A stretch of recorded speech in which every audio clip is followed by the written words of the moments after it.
Good evening आप सभी को। आज हम करने वाले मौर्य वंश के 25 MCQ क्वेश्चन और ये पार्ट थर्ड है। तो आते हैं क्वेश्चन नंबर 51 पे। राजा फिलाडेल्फस जो टॉलमी द्वितीय है वो कहाँ के राजा थे? तो राजा फिलाडेल्फस जो थे ये ऑप्शन है यूरोप, मिस्र, चीन या ईरान। राजा फिलाडेल्फस ये मिस्र के राजा थे। Question number 52। किसने बिंदुसार को 16 राज्यों का विजेता बताया है? ऑप्शन है तारनाथ, वासुकीनाथ, पाद्रेटी फैंथेलर या डियानिसिस। तो बिंदुसार को 16 राज्यों का विजेता जिसने बताया है उनका नाम था तारनाथ। Question number 53। डियानिसियस नाम के राजदूत को टॉलमी द्वितीय ने कहाँ भेजा था? ऑप्शन है वैशाली, तक्षशिला, कौशाम्बी या पाटलिपुत्र।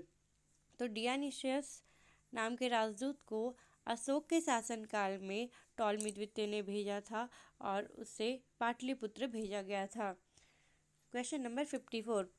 अशोक के किस शिलालेख में आत्मनियंत्रण की शिक्षा दी गई है? ऑप्शन है चौथे शिलालेख, पांचवें शिलालेख, छठे शिलालेख या नौवें शिलालेख। तो अशोक के छठे शिलालेख में आत्मनियंत्रण की शिक्षा दी गई है। Question number 55। प्रयाग स्तंभ लेख पहले कहाँ स्थित था? ऑप्शन है वैशाली, तक्षशिला, कौशाम्बी या पाटलिपुत्र। तो जो प्रयाग स्तंभ लेख है ये पहले कौशाम्बी में था, बाद में इसे इलाहाबाद में स्थापित कर दिया गया था। Question number 56। प्रयाग स्तंभ लेख को किसने इलाहाबाद के किले में स्थापित कराया? ऑप्शन है अशोक, अकबर, अलाउद्दीन खिलजी या बृहद्रथ। तो प्रयाग स्तंभ लेख को इलाहाबाद के किले में अकबर ने स्थापित कराया था और इससे पहले प्रयाग स्तंभ लेख कौशाम्बी में था। Question number 57। इनमें से कौन सा स्तंभ लेख चंपारण यानी बिहार में नहीं है? ऑप्शन है दिल्ली टोपरा, रामपुरवा, लौरिया अरेरांच या लौरिया नंदनगढ़। तो ये तीनों जो है रामपुरवा, लौरिया अरेरांच और लौरिया नंदनगढ़ ये तीनों बिहार यानी चंपारण में है। दिल्ली टोपरा ये दिल्ली में है। Question number 58। और ये दिल्ली टोपरा भी था तो पहले यह अभिलेख मेरठ में था, बाद में इसे फिरोज शाह तुगलक के द्वारा टोपरा से दिल्ली लाया गया था, इसलिए इसका नाम दिल्ली टोपरा है। Question number 58। अशोक का कौन सा अभिलेख सबसे ज़्यादा लंबा है? ऑप्शन है दूसरा, पांचवा, तीसरा या सातवां।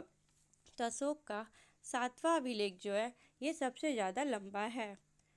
Question number 59। प्रशासन की सबसे छोटी इकाई क्या थी? ऑप्शन है ग्राम, गोप, पौर या चर।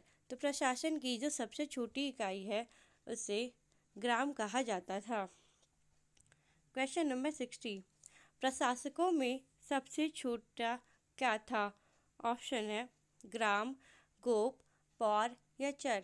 तो प्रशासकों में जो सबसे छोटा उसे गोप कहते थे और प्रशासन की सबसे छोटी इकाई को ग्राम कहा जाता था।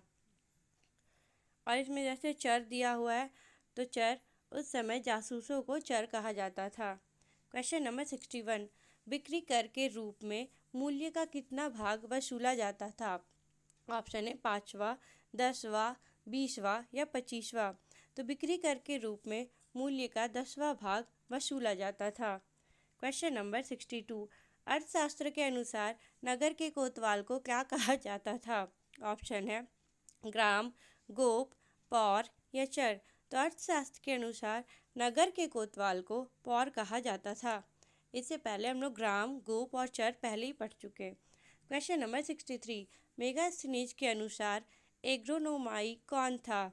ऑप्शन है कृषि अधिकारी, कर वसूलने वाले अधिकारी, मार्ग निर्माण अधिकारी या वन विभाग अधिकारी। तो मेगास्थनीज के अनुसार जो एग्रोनोमाई थे ये मार्ग निर्माण अधिकारी को कहा जाता था। Question number 64।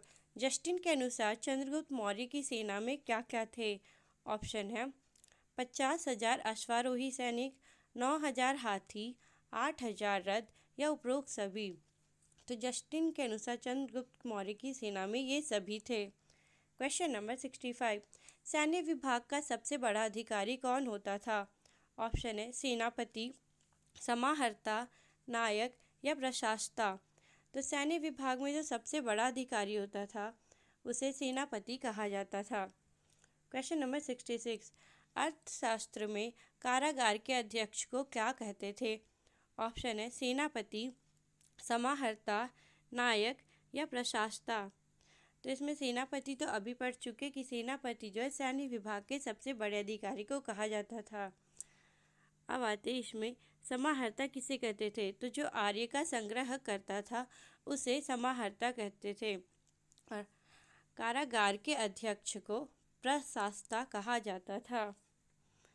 अब आते हैं नेक्स्ट क्वेश्चन, क्वेश्चन नंबर 67, सरकारी भूमि को क्या कहा जाता था? ऑप्शन है सीता भूमि, अदेव मात्रिक, भूखंड या इनमें से कोई नहीं। तो सरकारी भूमि को उस समय सीता भूमि कहा जाता था। क्वेश्चन नंबर 68, मौर्य वंश ने कितने वर्ष तक मगध पर शासन किया? ऑप्शन है 125 वर्ष, 135 वर्ष, 137 वर्ष या 145 वर्ष। तो मौर्य वंश जो था ये 322 ईसा पूर्व से 185 ईसा पूर्व तक था, यानी कुल 137 वर्ष तक मगध पर मौर्य वंश ने शासन किया। क्वेश्चन नंबर 69, अशोक के बाद मगध का शासक कौन बना? ऑप्शन है अशोक, बिंदुसार, चंद्रगुप्त मौर्य या दशरथ मौर्य।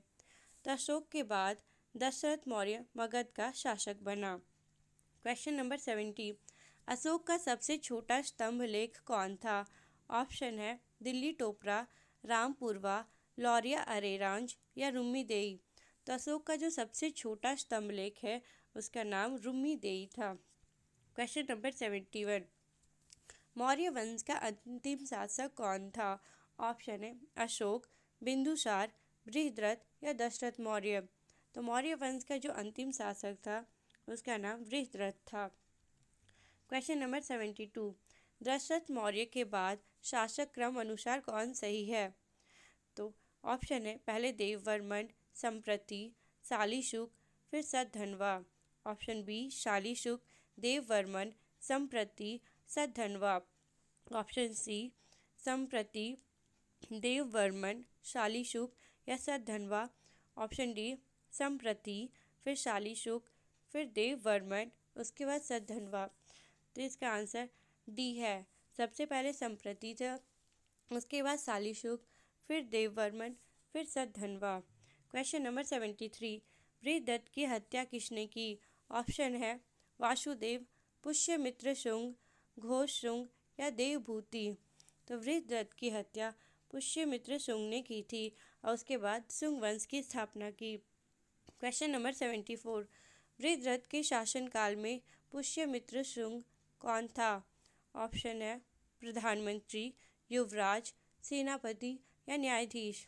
तो बृहद्रथ के शासनकाल में पुष्यमित्र शुंग बृहद्रथ के सेनापति थे। क्वेश्चन नंबर 75, बिना वर्षा के अच्छी खेती होने वाली भूमि को क्या कहा जाता था? ऑप्शन है सीता भूमि, अदेव मात्रिक, भूखंड या इनमें से कोई नहीं। तो बिना वर्षा के अच्छी खेती जो होती थी उस भूमि को अदेव मात्रिक कहा जाता था और सरकारी भूमि को सीता भूमि। Thank you for watching this video. अब आते कल के सवाल के जवाब पे। कल मैंने पूछा था मौर्य वंश के बाद किस वंश की स्थापना हुई? तो मौर्य वंश के बाद शुंग वंश की स्थापना हुई, जिसमें पुष्यमित्र शुंग जो थे उन्होंने बृहद्रथ की हत्या कर दी थी 185 ईसा पूर्व में और 185 ईसा पूर्व में शुंग वंश की स्थापना की।